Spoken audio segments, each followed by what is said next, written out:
तो क्लास बात करते हैं। नेक्स्ट टॉपिक हमारा है ईस्ट इंडिया कंपनी में ईस्ट इंडिया कंपनी बंगाल में व्यापार शुरू करती है। तो ईस्ट इंडिया कंपनी बंगाल में व्यापार कैसे शुरू करती है, इस टॉपिक के ऊपर बात करेंगे। और ये जो टॉपिक है हमारा, ये टॉपिक है आपका 8 क्लास की टॉपिक है।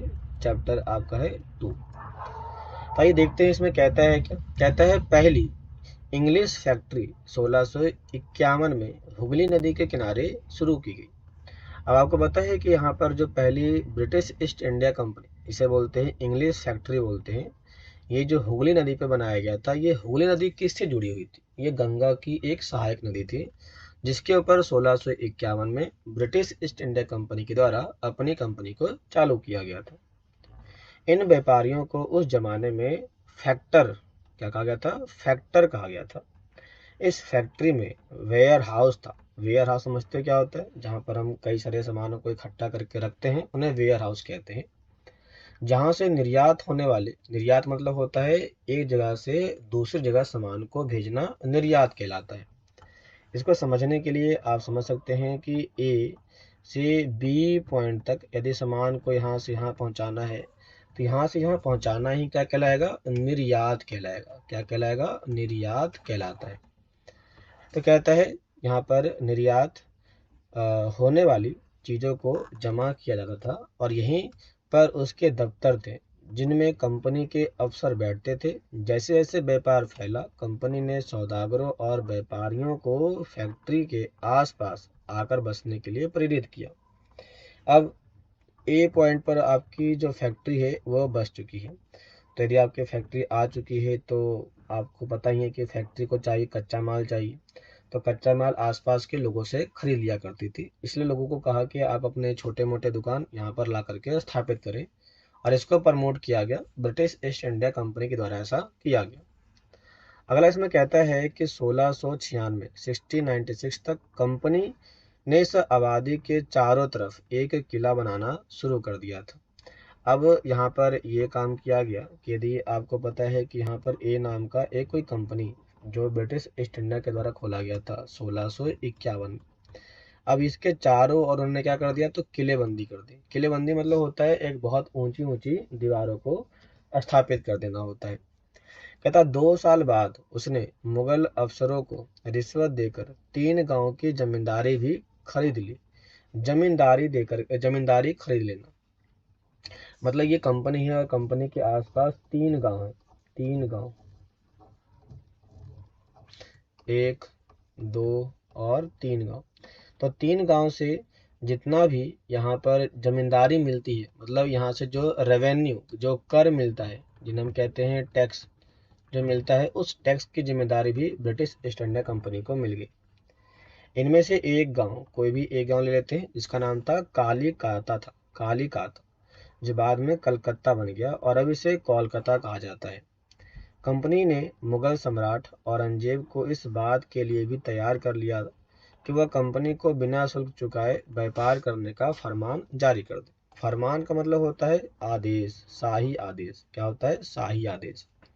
तो शाही आदेश उसे दिया गया ताकि वह आसानी से व्यापार कर सके, और व्यापार करने के लिए उसे किसी भी प्रकार का कोई टैक्स देना नहीं पड़ेगा। ऐसा उसके पास पावर हथिया लिया था। कहता है कंपनी ज़्यादा से ज़्यादा रियायतें हासिल करने और पहले से मौजूद अधिकारों का ज़्यादा से ज़्यादा फ़ायदा उठाने में लगी हुई थी। रियायतें मतलब होता है छूट मिलना। यदि आपको रियायत मिल रही है मतलब छूट मिल रहा है। तो जो पहले कंपनी खोली गई थी 1651 में, British east India company, British east India जो कंपनी खोली गई थी, इसका पर्पस था कि उन्हें ज़्यादा से ज़्यादा डिस्काउंट मिले और वह ज़्यादा बड़ी मात्रा में फ़ायदा उठा सके। उदाहरण के लिए औरंगजेब के फरमान से केवल कंपनी को ही शुल्क मुक्त का व्यापार का अधिकार मिला था। मतलब कि यहाँ पर आप कह सकते हैं कि औरंगजेब ने ही शुल्क मुक्त व्यापार का अधिकार दिया। किसे दिया? तो ब्रिटिश ईस्ट इंडिया कंपनी को दिया। कंपनी के जो अफसर निजी तौर पर व्यापार चलाते, उन्हें यह छूट नहीं थी। तो कंपनी के निजी अफसरों को यह छूट नहीं दिया गया था, लेकिन उन्होंने भी शुल्क चुकाने से इनकार कर दिया। इससे बंगाल में राजस्व वसूली बहुत कम हो गई। अब ऐसा इसलिए था क्योंकि आपको पता ही है कि यदि आप कोई एक हमारे पास पोर्ट है, यदि आप देखेंगे अपने के बंगाल के इलाकों को, तो यहाँ पर कुछ इस प्रकार के बाउंड्री है जो कोस्टल लाइन है जहाँ से व्यापार होता है, और यहाँ पर हमारे पास कारखाने हैं। तो यहाँ से यदि कोई कंपनी व्यापार कर रही है और व्यापार करने के लिए तो वो आएगी, तो यहाँ पर जैसे वो आएगी तो उसको टैक्स देना पड़ता था। अब यदि वो टैक्स नहीं देंगे तो जो यहाँ का राजा हुआ करता था, जो किंग हुआ करता था, उससे मिलने वाला रेवेन्यू कम हो गया। ऐसे में भला बंगाल के नवाब मुर्शीद कुली खान विरोध क्यों नहीं करते।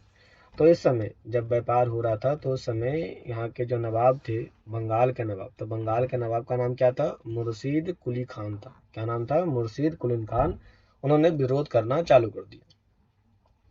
अब ये दिया गया है, एक चित्र बनाया गया है जो मद्रास के जहाज़ों से सामान को लाता दिखाई पड़ता है। ये विलियम सिम्पसन द्वारा बनाया गया चित्र है, जिसमें बताया जा रहा है कि कैसे बाहर से सामान आते थे और बाहर यहाँ से सामान बाहर जाया करते थे। कहता है व्यापार से युद्ध तक, कैसे व्यापार से युद्ध तक की इनकी जो स्थिति थी उनके बारे में बताने का काम करता है। कहता है 18वीं सदी की शुरुआत में कंपनी और बंगाल के नवाबों का टकराव काफ़ी बढ़ गया था, क्योंकि कंपनी शुल्क देना चाहती नहीं थी और बंगाल के नवाब चाहते थे कि हमें इसके लिए टैक्स लगातार मिलते रहना चाहिए, जिसके कारण कंपनी और बंगाल के नवाब के बीच टकराव लगातार बढ़ रहे थे। औरंगजेब की मृत्यु के बाद बंगाल के नवाब अपनी ताकत दिखाने लगे थे।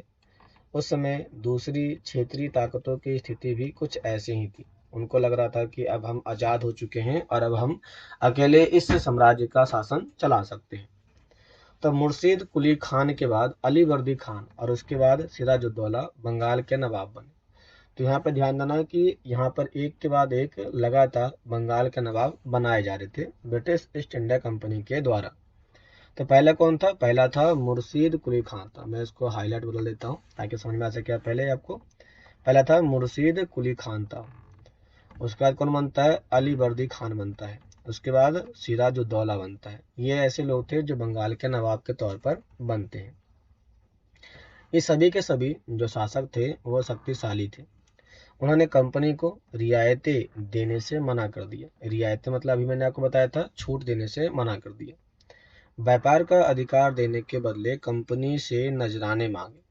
अब व्यापार का अधिकार अर्थात जब कंपनी कहा गया कि आप जो व्यापार करते हैं उसमें जो टैक्स बनता है हमें दिया करें, तो कंपनी से व्यापार का अधिकार लेने के बदले नजराने मांगे और उसे सिक्का ढालने का अधिकार नहीं दिया गया। तो पहले कंपनी को भारत में अपना कॉइन जारी करने का अधिकार नहीं था और उसकी किलेबंदी को बढ़ाने से रोक दिया गया। ये बंगाल के नवाब के द्वारा इस समय किया गया। कंपनी पर धोखाधड़ी का आरोप लगाते हुए उन्हें दलील दी कि उसकी वजह से बंगाल सरकार की राजस्व वसूली कम होती जा रही है और नवाबों की ताकत कमजोर पड़ रही है। अपनी कंपनी टैक्स चुकाने को तैयार नहीं थी और उसके अफसरों ने अपमानजनक चिट्ठियां लिखी और नवाबों और उनके अधिकारियों को अपमानित करने का प्रयास किया। मतलब उन्होंने ऐसा सोचा कि क्यों ना हम इनको कुछ टैक्स दे भी ना और उनको हम बहला ले फुसला ले या फिर उनको चिढ़ाते रहे। ऐसा काम ब्रिटिश ईस्ट इंडिया कंपनी के अधिकारियों द्वारा लगातार किया गया। कंपनी का कहना था कि स्थानीय अधिकारियों की बेतुकी मांगों से कंपनी का व्यापार तबाह हो रहा था। व्यापार तभी फल फूल सकता है जब सरकार शुल्क हटा दे। मतलब यहाँ पर ब्रिटिश ईस्ट इंडिया कंपनी का मानना था, ब्रिटिश ईस्ट इंडिया कंपनी का मानना था कि जो इंडिया से व्यापार होता है ब्रिटेन, तो व्यापार होने पर जो टैक्स लगता है उस टैक्स को यहाँ पर क्या कर दे, हटा दे, तभी कंपनी को फायदा हो सकता है। कंपनी को इस बात का भी यकीन था कि अपना व्यापार फैलाने के लिए उसे अपनी आबादी बढ़ानी होगी, गांव खरीदने होंगे और किलों का पुनः निर्माण करना होगा, क्योंकि जब तक ये नहीं करेंगे तब तक उनका डेवलपमेंट नहीं हो पाएगा। ये टकराव लगातार बढ़ते गए और अंततः इन टकरावों की परिणति प्लासी के प्रसिद्ध युद्ध के रूप में हुई। तो यहाँ पर प्लासी का युद्ध देखने को हमें मिल जाता है और एक कंपनी और नवाबों के बीच में देखने को मिलता है। ये पहला ऐसा युद्ध था जो कंपनी और नवाब के बीच में एक रणनीतिक तौर पर स्थापित कर देता है यहाँ पर भारत में ब्रिटिश ईस्ट इंडिया कंपनी के सरकार को। तो आज के लिए टॉपिक यहीं तक, हम मिलते हैं नेक्स्ट क्लास में, जिसमें बात करेंगे प्लासी के युद्ध और उनके परिणामों के बारे में बात करेंगे। ये कैसा लगा जरूर बताइए और वीडियो को सब्सक्राइब लाइक जरूर करें। तो मिलते हैं नेक्स्ट क्लास में, तब तक के लिए धन्यवाद।